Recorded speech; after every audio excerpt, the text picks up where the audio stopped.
নীল ফিরল পর্দায়। এবার কি প্রতিযোগিতা শুরু? স্বামীকে নিয়ে মুখ খুললেন তৃণা। বিস্তারিত জানতে ভিডিওটি দেখুন আর আমাদের চ্যানেলে নতুন হলে সাবস্ক্রাইব করুন।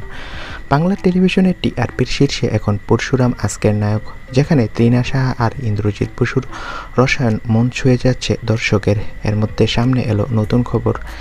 স্টারকাস্ট নিয়ে এলো নতুন ধারাবাহিক বলে বাবা পার কারেগা। আর সেই ধারাবাহিকটি দীর্ঘদিন পর ছোট পর্দায় ফিরেছেন প্রিয় নায়িকা মধুমিতা। এবার মধুমিতার সঙ্গে জুটি বেঁধেছেন নীল ভট্টাচার্য। দীর্ঘদিন ভক্তরা বলেছেন এই নতুন জুটি যে পর্দায় হইচই ফেলে দেবে তা বলাই বাহুল্য, কিন্তু প্রশ্ন উঠেছে অন্য জায়গায়।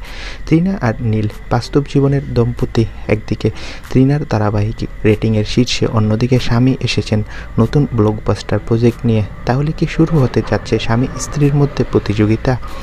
এই প্রশ্নে মুখ খুললেন তৃণা সাহা। তিনি হেসে বললেন, মধুমিতা আমার খুব কাছের বন্ধু, আর এই গল্পটা লীনাদির প্রযোজনায়, যেটা আমি জানি দারুণ হবে। আর নীল তো আমার স্বামী, ওর সিরিয়াল জনপ্রিয় হলে আমারই লাভ। প্রতিযোগিতা নয়, বরং আমি ওর জন্য বেশি উত্তেজিত।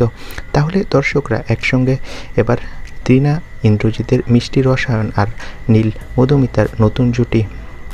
তবে এই প্রতিযোগিতার বদলে এই লড়াই এখন হয়ে উঠেছে পারিবারিক আনন্দের উৎসব।